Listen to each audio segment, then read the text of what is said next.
အားလုံးပဲမင်္ဂလာပါစိတ်ဖိစီးမှုကတင့်ခန္ဓာကိုယ်ကိုဘာတွေဖြစ်စေလဲစိတ်ဖိစီးတာကစိတ်ပဲပင်ပန်းတာမဟုတ်ပါဘူးခန္ဓာကိုယ်တစ်ခုလုံးမှာထိခိုက်စေနိုင်ပါတယ်အလုပ်ဖိအားရှိတာငွေကြေးခက်ခဲဖြစ်နေတာမိသားစုအဆင်မပြေမှုဆောင်းဝဲဖိအားဒီလိုအခြေအနေတွေကိုလူတိုင်းရဲ့ဘဝမှာတစ်ချိန်ချိန်မှာကြုံရတတ်ပါတယ်စိတ်ဖိစီးမှုကိုအများစုကခဏလေးပါခံလိုက်ရုံပြီးသွားပြီလို့ထင်တတ်ကြပေမဲ့စိတ်ဖိစီးမှုကကြာလာရင်ကျန်းမာရေးကိုလည်းတဖြည်းဖြည်းထိခိုက်လာနိုင်ပါတယ်စိတ်ဖိစီးမှုဖြစ်ရင်ခန္ဓာကိုယ်ထဲမှာဘာဖြစ်တယ်လဲစိတ်ဖိစီးလာတဲ့အခါခန္ဓာကိုယ်က cortisol နဲ့ adrenaline ဆိုတဲ့ stress hormone တွေကိုထုတ်ပေးပါတယ်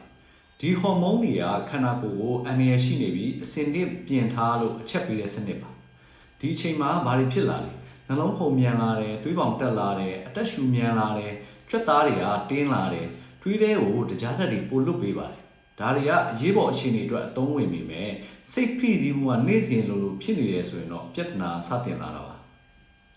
စိတ်ဖိစီးမှုကြာလာရင်ဘာတွေဖြစ်နိုင်လဲလူတစ်ယောက်ကစိတ်ဖိစီးမှုကိုလနဲ့ချီနှစ်နဲ့ချီကြုံနေရရင်အိတ်မပျော်တာအမြဲတမ်းပင်ပန်းနေလို့ခံစားရတာခေါင်းကိုက်တာစက်ကြောတင်းတာတွေးပေါင်တက်တာတွေးကြိုတက်လာတာဘာမှမစားထားရပဲနဲ့လည်းဖြစ်နိုင်ပါတယ်ခုခံအားကျလာပြီးတော့မှမကြဖျားနာတာဆိုရင်ပုံမှန်မှုတွေစိတ်သက်ကြမှုတွေဖြစ်လာတာဒီလိုကျန်းမာရေးပြဿနာတွေဖြစ်လာနိုင်ပါတယ်ဘာမှမစားထားဘဲနဲ့တွေးကြိုတက်တာလည်းဖြစ်နိုင်ပါတယ်စိတ်ဖိစီးလာတဲ့အခါကော်တီဇောဟော်မုန်းကအသေးသေးမှာတူလောင်ထားတဲ့တကြားဓာတ်တွေကိုတွေးတဲ့ကိုထုတ်ပေးပါတယ်ဥပမာဆာမွဲဖြေကနေအလုပ်အင်တာဗျူးဝင်ကနေမိသားစုအရေးကိစ္စတွေကြုံရတဲ့အခါမှာအစားလည်းမစားရဘူးဒါပေမဲ့တွေးကြိုကမြင့်နေနိုင်ပါတယ်ဒါကြောင့်မလို့တွေးကြိုကိုထိခိုက်စေတဲ့အရာကအစားတောက်တစ်ခုတည်းမဟုတ်ဘဲနဲ့စိတ်ဖိစီးမှုလည်းပါပါတယ်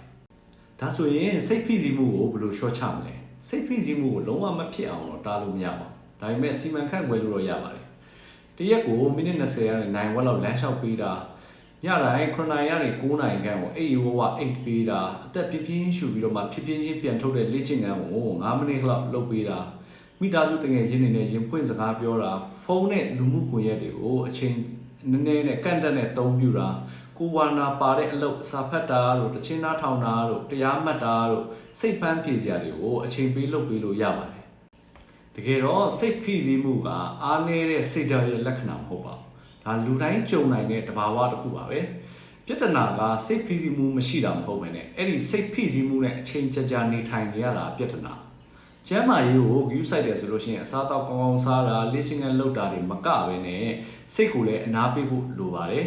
စိတ်ကျန်းမာရင်ခန္ဓာကိုယ်လည်းပိုပြီးတော့မှကျန်းမာလာပါတယ်အဓိကမှတ်ထားရမှာက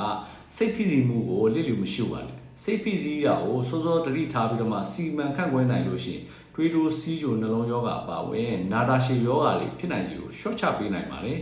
နေ့စဉ်ဘဝရဲ့အရေးတွေးရလည်းပိုပြီးတော့မှကောင်းလာပါတယ်အားလုံးကျန်းမာကြပါစေကျွန်တော်ကတော့ယောဂတွေကိုကာဝယ်ဖို့အမြဲပြောနေမယ်ဒေါက်တာနေထောင်ပဲဖြစ်ပါတယ်